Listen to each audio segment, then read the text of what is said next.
बिस्मिल्लाहिर्रहमानिर्रहीम। अस्सलाम वालेकुम। मेरा नाम डॉक्टर मोहम्मद हारिस खान बल्कि है। अल्लाह के फजल से लाखों लोगों का साइकियाट्रिक और साइकिल कोच हूँ। हम लोग आपको फूड सप्लीमेंट्स के मुतालिक इंफॉर्मेशन देते रहते हैं और फूड सप्लीमेंट की खूबी ये होती है कि ये फौरन एक इफेक्ट जैसे वाइग्रा सैलस जैसा पैदा तो नहीं करते, लेकिन ये आपको लॉन्ग टर्म बेनिफिट देते हैं। अगर आप इन चीज़ों को 3 महीने 6 महीने खा लेते हैं तो बॉडी के बहुत सारी जो कॉजेज होती हैं जिन्होंने आपके इरेक्शन को, डिज़ायर को, फर्टिलिटी को इम्पेयर किया होता है, ख़राब किया होता है, उसकी बैंड बजाई होती है, तो वो चीज़ें ठीक होनी शुरू हो जाती हैं। तो उन्हीं में से एक बहुत इम्पोर्टेंट अमीनो एसिड है जिसका नाम है एल कार्निटीन। मैं बताता हूँ कार्निटीन एल कार्निटीन में क्या फ़र्क है। एनीहाउ, कार्निटीन जो है ये एक बहुत इम्पोर्टेंट अमीनो एसिड है। इसका कुछ फॉर्म्स होती हैं जिसे एल लगा लेते हैं तो लीवो का मतलब वो ज़्यादा स्ट्रॉन्ग हो जाता है सिंपल कार्निटीन से वो ज़्यादा। अब एल कार्निटीन की भी आगे 2 किस्में हैं। एक है एसिटाइल एल कार्निटीन, तो एक एसिटाइल ग्रुप होता है, उसकी चेन में वो सा लग जाता है, उससे कुछ इफेक्ट्स जो है उसके चेंज हो जाते हैं। और दूसरा होता है एल कार्निटीन प्रोप्यूरेट, यानी कि वो एक और थोड़ा सा उसमें वेरिएशन होती है। तो दोनों के इफेक्ट्स में 19-20 का फर्क होता है। वो 19-20 का इफेक्ट भी आप तक पहुँचा देंगे।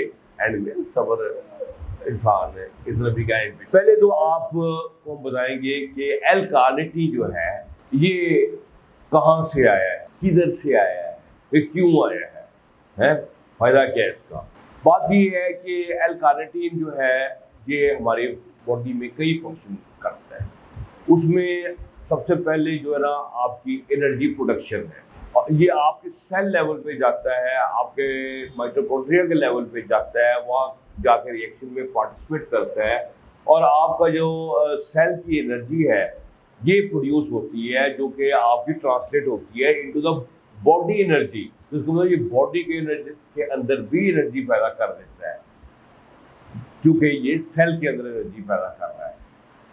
फिर इसके बाद ये फैट मेटाबॉलिज्म में बड़ा रोल प्ले करता है। ये आपका जो कोलेस्ट्रॉल वगैरह होता है, फैट्स होते हैं, उनको लेके माइटोकॉन्ड्रिया तक पहुंचा के उसे बर्न करवाता है और वहाँ से एनर्जी पैदा करता है, और उसके लेने से आपका वेट में जो है ना वो कमी भी देखी जाती है।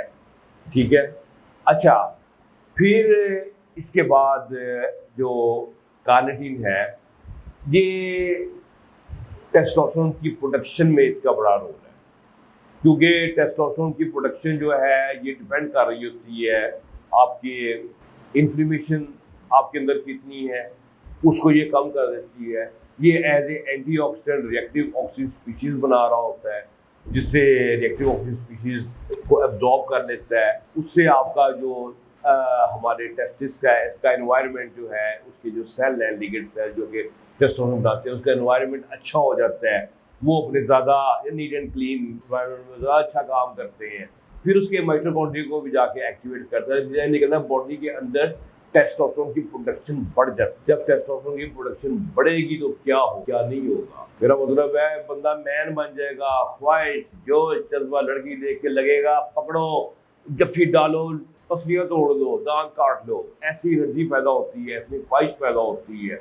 बाकी मसल्स आपके बिल्डअप होते हैं, इरेक्शन में इसकी बड़ी सपोर्ट होती है। इवन आपकी जो ब्रेन फंक्शंस हैं इसमें बड़ा इसका रोल है। ठीक है। तो टेस्टोस्टेरोन तो जनाब मेन हमारा मैस्कुलिन हार्मोन है, ये उसकी जो प्रोडक्शन है इसमें ये इजाफा करता है। फिर ये सारी चीज़ें जब मिलती हैं, एंटीऑक्सीडेंट, एंटी इन्फ्लेमेटरी, टेस्टोस्टेरोन की प्रोडक्शन, ये सारी चीज़ें मिल के आपके इरेक्शन को इम्प्रूव कर देती है। आप जब आप लेना शुरू करते हैं तो आपकी ब्लड सर्कुलेशन इम्प्रूव हो रही है, चीज़ें बेहतर हो रही हैं, वेसल्स बेहतर हो रही हैं, पूरी बॉडी जो है वो हेल्दी हो रही है, एनर्जी में आ रही है। तो ऑटोमेटिकली आपका जो इरेक्शन है, जो सेक्सुअल फंक्शन है, ये आपका जो ना इम्प्रूव होना शुरू हो जाता है। अच्छा, जब ये इसका फर्टिलिटी में बहुत गहरा रोल है। फर्टिलिटी में रोल इसका ये है कि हम इसको 2 चीज़ों में ही कामयाबी से इस्तेमाल करते हैं। आपके जो स्पर्म्स हैं इनका नंबर में भी इजाफा करता है, और फिर इनकी जो मोटिलिटी है, जो आजकल बहुत ज़्यादा लोगों में सफ़र कर रहे हैं, इनकी लो मोटिलिटी होती है, इसे कहते हैं एसिनोस्पर्मिया। एसिनोस्पर्मिया बहुत कॉमन और बड़ा मुश्किल है ट्रीट करना। वहाँ पर जो है एल-कार्निटीन जो है ये अपना काम दिखाता है, और एल-कार्निटीन दोनों किस्म का हम यूज़ करते हैं। एसिटाइल एल-कार्निटीन भी यूज़ करते हैं और साथ साथ उसके अंदर दूसरा एल-कार्निटीन प्रोप्योनेट भी यूज़ करते हैं। मिला के जब देते हैं तो स्पर्म की क्वालिटी बेहतर होती है, जिसकी वजह से वॉल्यूम जो होता है मनी का, सीमन का, ये भी बढ़ जाता है। तो ये यानी कि एक बड़ी अहम चीज़ है। जिनका हाइपोवोलीमिया का मसला होता है वो इससे बहुत बेहतर हो जाता है, और स्पर्म की प्रोडक्शन के साथ साथ मनी का वॉल्यूम जो है वो भी बढ़ जाता है। अच्छा, एक इसमें और ख़ास खूबी ये होती है कि ये आपकी इंसुलिन रेजिस्टेंस को कम करता है। आपको पता है इंसुलिन रेजिस्टेंस जो है ये तमाम बीमारियों की माँ है। आपकी डायबिटीज़ इसकी यहाँ से हो रही है, आपकी PCOS जो फीमेल में पैदा होती हैं, पॉलीसिस्टिक ओवरीज वो भी इससे पैदा हो रही होती हैं, उसका फैटी लिवर भी उधर चल रहा है। यानी कि इंसुलिन रेजिस्टेंस जो है की वजह से फिर जब इंसुलिन ज़्यादा आपको लगानी पैदा करनी पड़ती है, और वो आपके कोलेस्ट्रॉल लेवल भी बढ़ा देती है, आपका जो ब्लड प्रेशर है वो भी बढ़ा देती है। यानी कि इंसुलिन रेजिस्टेंस जो है ये तमाम बीमारियों की एक माँ है। पहले कहा करते थे कब्ज़ तमाम बीमारियों की जड़ है, मुझे अब तो लगता है कि नहीं, कब्ज़ नहीं, इंसुलिन रेजिस्टेंस जो है ना वो हर चीज़ की बीमारियों की माँ है।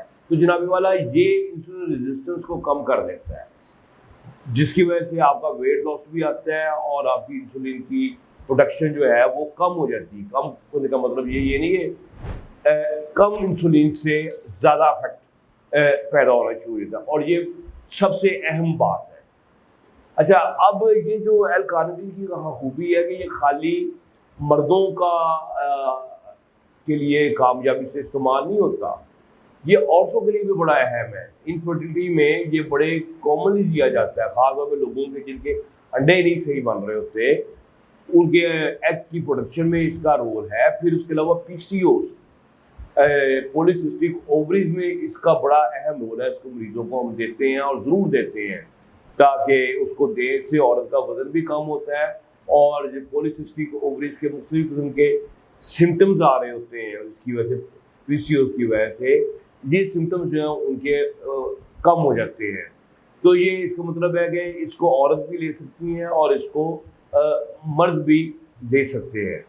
अच्छा, इसके अलावा बाकी जो दूसरी की ड्रग इंटरेक्शंस हैं, इसकी खूबी ये है कि ये आपकी जो आपकी मेडिकेशन है जैसे वायग्रा वगैरह है, ये उसको पोटेंशिएट कर देता है। जहाँ वायग्रा काम नहीं कर रही वहाँ आप ये साथ दे देते हैं, तो वही वायग्रा जो कि ढीली पड़ी होती है, काम नहीं कर पा रही होती, और नफ्स जो है आपका बस झूल रहा होता है, वो भी उठ के खड़ा हो जाता है। किसकी बदौलत? जब आपने एल-कार्निटीन और कार्निटीन प्रोप्योनेट मिला के उसमें कर दिया, तो वो बढ़ जाती है उसकी एफिकेसी। और ये डॉक्यूमेंटेड चीज़ें बता रहे, मैं कोई हवाइयाँ नहीं छोड़ रहा। ठीक हो गया। अच्छा, अब हम देखें कि डोज क्या है। डोज जो है इसका हम कंबाइन करके देते हैं।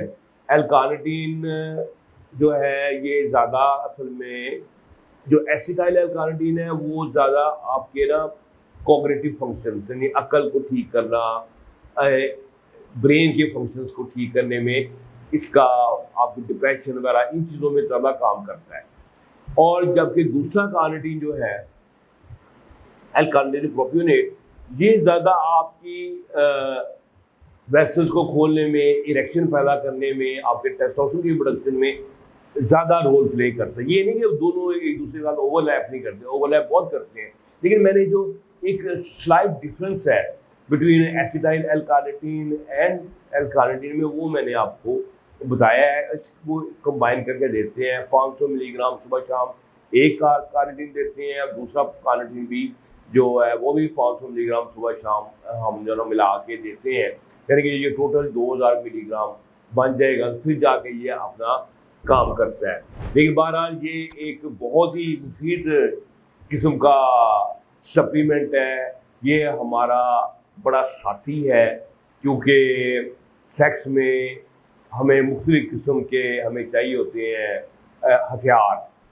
वागरा सैनस जब हथियार काम नहीं करते तो फिर हम फौजों को ये दूसरी चीज़ें भी देते हैं, तो फौजें काम करनी शुरू हो जाती हैं। तो लेकिन आज सब राज आप तक हम अफशा कर रहे हैं। तो जनाब वाला, हमारी वीडियो को आप लाइक करें, दोस्तों के साथ शेयर करें, स्वाब कमाएं स्वाब, खुश रहें और खुशियाँ बांटें। डॉक्टर की इजाज़त दें। अल्लाह हाफ़िज़।